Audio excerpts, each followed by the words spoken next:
Start అయ్యి 8 నెలలు అవుతుంది. సో ఈ నెల 16ని సినిమా రిలీజ్ చేయబోతున్నాం.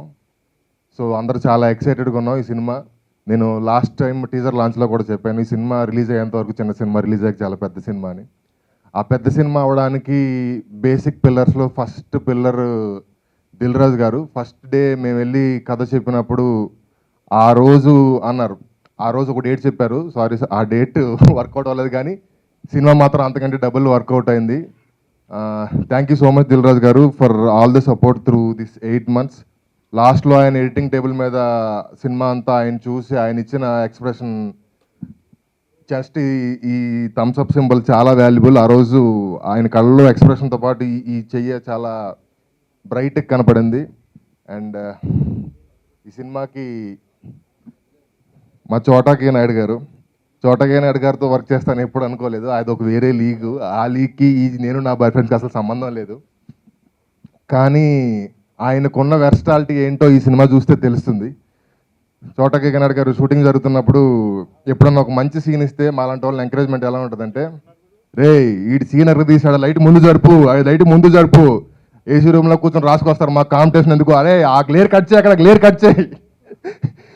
ఆ ప్రతి మాట మాకు ఎంత సపోర్ట్. ఆ మాట ఇంకో రోజు అనిపించుకోవాలని, ఆ మాట ఇంకొక షార్ట్ కనిపించుకోవాలని, ఆ మాట ఇంకో డైలాగ్ కనిపించుకోవాలని పేపర్ మీద పెన్ను పెట్టిన ప్రతిసారి గుర్తుకొస్తుండేది.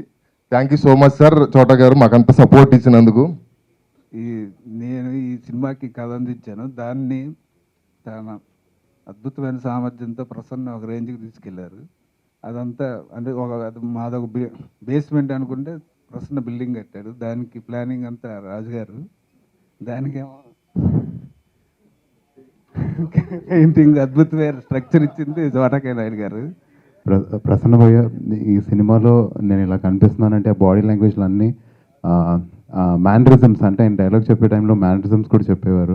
సో అవన్నీ నేను అలవాటు చేసుకొని చెప్పాను. అండ్ కుమారి 21Fలో నేను ఒక వేరియేషన్ ఎప్పుడు చేయాలని అనుకున్నాను ఆ సినిమా తర్వాత. ఈ సినిమాలో అందులో అది చేయడానికి నాకు ఈ సినిమా చాలా హెల్ప్ అయింది. And Bhaskar sir, thank you for all the love and support. ఆయన ఎంత పీస్ఫుల్గా ఉంటారో, అంటే బాగా నవ్వుతూ ఉండేవాళ్ళు. They are like nature. ఇంకో వేరియేషన్ కూడా ఉంటుంది. అందుకని ఆయనకి ఎప్పుడు చెప్తుంటాను అనమాట, నన్ను విలన్ చేయండి సార్ అని, మళ్ళీ ఆయన నెక్స్ట్ సినిమాలో. సో మిగతా విషయాలని ఆడియోలో మాట్లాడతాను ల్యాగ్ అవ్వకుండా. December 16th రిలీజ్ అవుతుందంటే చాలా హ్యాపీగా ఉంది. అండ్ చోటకే అన్నయ్య గురించి చెప్పాలి. నేను జీనియస్ సినిమా అన్నయ్యతో వర్క్ చేద్దాం అనుకున్నాను, అక్కడ కుదరలేదు. ఈ సినిమాతో నాకు కోరిక తీరిపోయినట్టే. నాకు చాలా హ్యాపీగా ఉంది చోటా అన్నయ్యతో వర్క్ చేయటం. అండ్ భాస్కర్ బండి గారి గురించి చెప్పాలి, డైరెక్టర్ గారి గురించి. చోటా అన్న దగ్గర ఒక 4 years వర్క్ చేశారు. అండ్ వివేక్ అన్నయ్య దగ్గర ఒక 7 years వర్క్ చేశారు. ఆయన ఏ మాత్రం వాళ్ళు తలదించుకోకుండా ఉండేలాగా ఎక్స్ట్రాడినరీగా చేశారు సినిమా అయితే. నేనైతే చాలా కాన్ఫిడెంట్గా ఉన్నాను మంచి హిట్ అవుద్దని.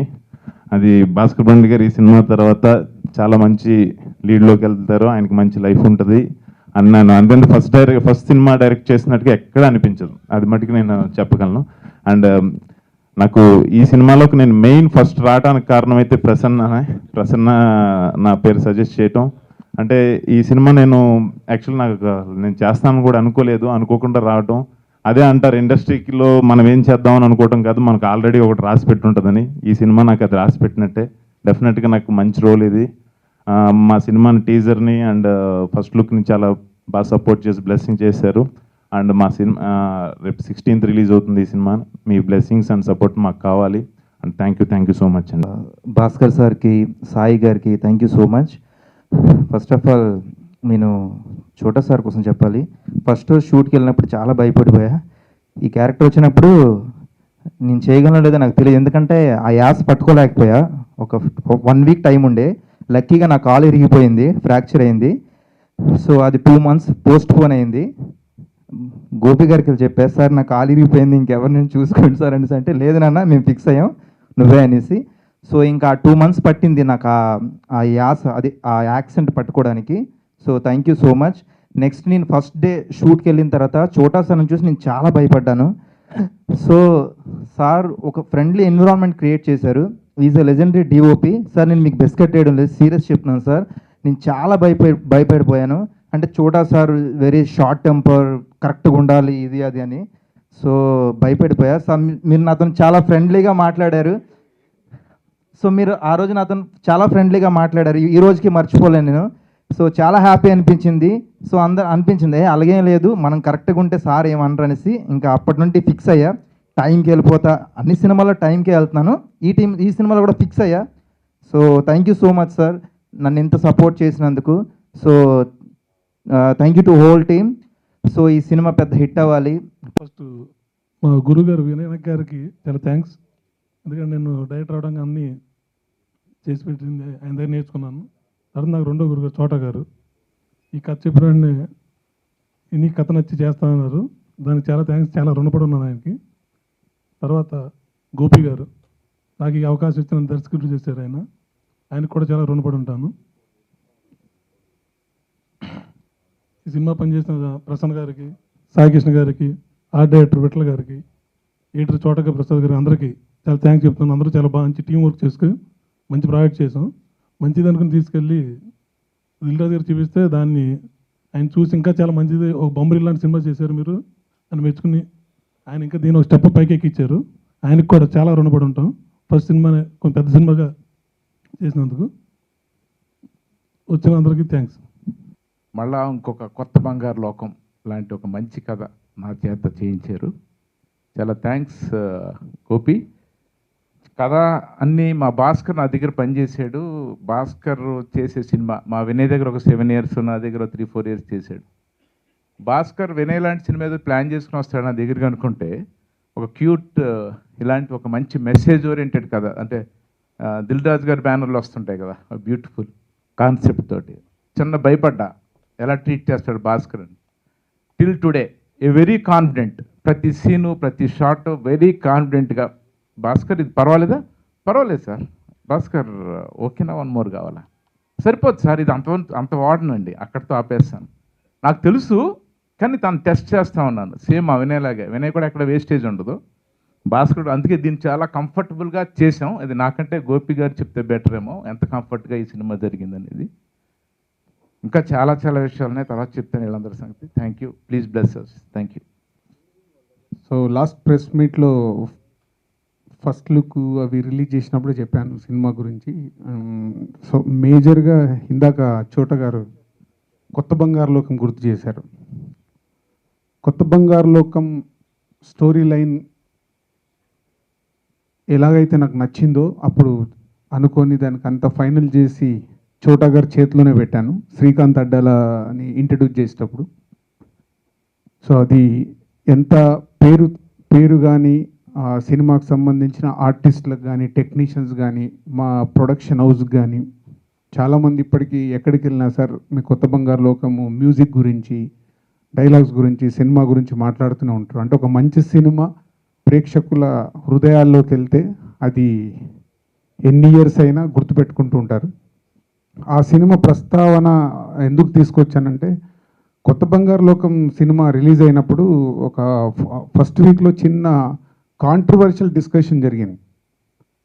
చాలామంది గుర్తుందో లేదో సోషల్ మీడియాలో కానీ చాలా ప్లేస్లలో, టీనేజ్ లవ్ స్టోరీ, టీనేజ్లో ఇలా లవ్ చేసుకోవాలి, ఇలా చెయ్యాలి అని మీరు సినిమాలు చూపిస్తారా అని. ఇదే స్క్రీన్లో సెన్సార్ జరిగింది. నాకు ఇందాక అక్కడ వెళ్ళి కూర్చుంటే గుర్తుకొచ్చింది ఆ మూమెంట్. సెన్సార్ వాళ్ళు కూడా సినిమా అంత అయ్యాక సినిమా బాగుందండి కానీ మీరు ఆ టీనేజ్ స్టోరీది మరి కరెక్ట్ కాదు కదా అంటే, ఒక డైరెక్టర్ నేను వాళ్ళకు 10 minutes టోటల్ కథ గురించి చెప్పి క్లైమాక్స్లో ఏం చెప్పామండి అని మొత్తం రౌండప్ చేస్తే అప్పుడు వాళ్ళకు రీచ్ అయింది. సినిమా రిలీజ్ తర్వాత కూడా అలాంటి కాంట్రవర్షియల్ కొత్త బంగారు లోకంకి వచ్చింది. కానీ అల్టిమేట్గా సినిమా ప్రేక్షకుల్లోకి మెల్లిగా వెళ్ళి ఎంతోమంది ఫ్యామిలీస్ ఎంత అప్రిషియేట్ చేశారంటే ఇప్పటికీ నేను ఎక్కడన్నా కనిపిస్తే ఆ సినిమా గురించి మాట్లాడుతూ ఉంటారు. అదే అల్టిమేట్ రిజల్ట్. అండ్ ఈరోజు నాన్న నేను నా బాయ్ ఫ్రెండ్స్ లాస్ట్ ప్రెస్ మీట్లో నేను చెప్పినట్టు నేను నా బాయ్ ఫ్రెండ్స్ ఏంటి అంటే ఒకసారి వినగానే మనకు చిన్న ఏంటి ఇది ఏమన్నా సో అమ్మాయిలకు కానీ అబ్బాయిలకు కానీ సంబంధించిన సినిమా అనే ఫీలింగ్ కలుగుద్ది. కానీ ఈ సినిమాలో నాన్న అనే పాత్ర ఏదైతే ఉందో, ఇందాక మీరు ట్రైలర్ చూశారు, ట్రైలర్లో కూడా అందుకే టోటల్ సినిమా స్టోరీ చెప్పేమన్నాను. వాళ్ళు ట్రైలర్ చేస్తున్నప్పుడు అలా వద్దు, మనం ఈ సినిమాకి ఏదైతే స్టోరీ అనుకుంటున్నామో అది ఆడియన్స్కు ట్రైలర్ ద్వారా అర్థమైపోవాలి. సో మీ ట్రైలర్ మేము 2 నిమిషాల 10-12 సెకండ్స్లోనే సినిమా కథ చెప్పాలని ప్రయత్నం చేశాం. సో ట్రైలర్ చూస్తేనే మీకు సినిమా అర్థమైపోతుంది which genre of the film. Youth ఎలాగైతే థియేటర్కి వచ్చి ఎంజాయ్ చేస్తారో ఈ సినిమాని, బాయ్ ఫ్రెండ్స్ అనగానే అమ్మాయి ఎస్పెషల్లీ ఈ సినిమాలో చేసిన హెబ్బా పటేల్కి యూత్లో మంచి ఫాలోయింగ్ ఉంది. సో నేను నా బాయ్ ఫ్రెండ్స్ అనగానే ఆ ఒక కిక్ ఆడిటోరియానికి రావడానికి యూత్కి. అలాగే ఫ్యామిలీస్ ఎందుకు రావాలనేదే థియేటర్ ట్రైలర్లోనే నేను చాలా క్లియర్గా చెప్పడం జరిగింది. ఒక ఫాదర్ అండ్ డాటర్ ఎమోషన్ మీదే ఈ సినిమా టోటల్ టేక్ ఆఫ్ కానీ రౌండ్ అప్ కానీ, అంటే ఒక ఫాదర్కి డాటర్కి జరిగే లైఫ్ స్టోరీ ఈ సినిమా. సో 25 సంవత్సరాల ట్రావెల్, అమ్మాయి పుట్టినప్పటి నుంచి పెళ్ళయ్యే వరకు జరిగే ట్రావెల్లోనే ఉండే ఈ సినిమా. సో యూత్తో పాటు ఫ్యామిలీస్ కూడా చాలా లైక్ చేస్తారు ఈ సినిమాని. ఈజ్ గోయింగ్ అనదర్ కొత్త బంగారు లోకం, అంత కాన్ఫిడెంట్ నాకు ఇది. సో ఈ సినిమా చూసిన రోజు హోల్ టీమ్కి నేను అదే చెప్పాను. సో నాకు అనిపించిన కరెక్షన్ చెప్పిన వాళ్ళందరూ బాగా చేసుకున్నారు కాబట్టే సో డే 1 కథ దగ్గర నుంచి రిలీజ్ వరకు మొత్తం నా సపోర్ట్ చేస్తూ వాళ్ళకు ఈ సినిమా చూసిన తర్వాత టోటల్గా అందుకే రైట్స్ మొత్తం నేనే తీసేసుకున్నాను. అంటే ఒక కొత్త బంగారు లోకంకు ఎలా అయితే ఒక అప్లాజ్ వచ్చిందో, ఎలా అయితే ఒక సినిమా ప్రేక్షకుల్లో సూపర్ హిట్ అయిందో, మళ్ళీ నేను నా బాయ్ ఫ్రెండ్స్తో రిపీట్ కాబోతుంది. సో దిస్ మంత్ 16th నా మాటలు ప్రూవ్ అవుతాయని I'm waiting for this month 16th, December 16th release చేస్తున్నాం. I'm about is a confident again repeat Kotha Bangaru లోకం. Thank you. December 16న ఈ సినిమా రిలీజ్ అవుతుంది. మీ అందరి ఆశీర్వాదం మాకు కావాలి. Thank you so much.